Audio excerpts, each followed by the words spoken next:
పితా పుత్ర పవిత్రాత్మ నామమున ఆమేన్. ప్రియ సహోదరి సహోదరులారా, యోహాను శుభవార్త 8వ అధ్యాయం 14వ వచనము. ఏలన నేను ఎక్కడి నుండి వచ్చితును, ఎక్కడకు వెళ్ళుచున్నాను నేను ఎరుగుదును. క్రీస్తు ప్రభు తండ్రి దేవుని నుండి వచ్చాడని, అదే తండ్రి దేవుని చెంతకు మరలా తిరిగి వెళ్ళుచున్నాడని ప్రభునకు తెలుసు.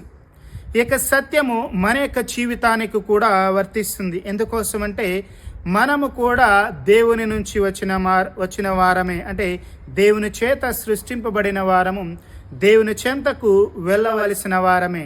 అంటే మన యొక్క జీవిత ఆదిను అంతమును ప్రభువై ఉన్నాడు. అదేవిధంగా మన యొక్క జీవిత ప్రయాణంలో కూడా ప్రభువే మనకు తోడుగా ఉంటారు. ప్రభువు తెలియచేస్తూ ఉన్నాడు, లోకమునకు వెలుగును నేనే, నన్ను అనుసరించువాడు అంధకారమున నడువక జీవపు వెలుగును పొందును. క్రీస్తు యొక్క వెలుగునందు మనము నడిస్తే, జీవిత ప్రయాణాన్ని కొనసాగిస్తే అంధకారంలో ఉండము, చీకటిలో ఉండము, చెడు మార్గంలో నడవము. ఈ యొక్క వెలుగులో నడుస్తూ ప్రభుని చేరుకోగలం. ఈ రోజున ప్రార్థన చేద్దాం. ఈ యొక్క జీవిత ప్రయాణంలో క్రీస్తు యొక్క వెలుగులో, క్రీస్తు యొక్క మార్గంలో నడవడానికి ప్రయత్నించుదాం. పరిశుద్ధమైనటువంటి జీవితంతో ప్రభుని చేరుకుందాం.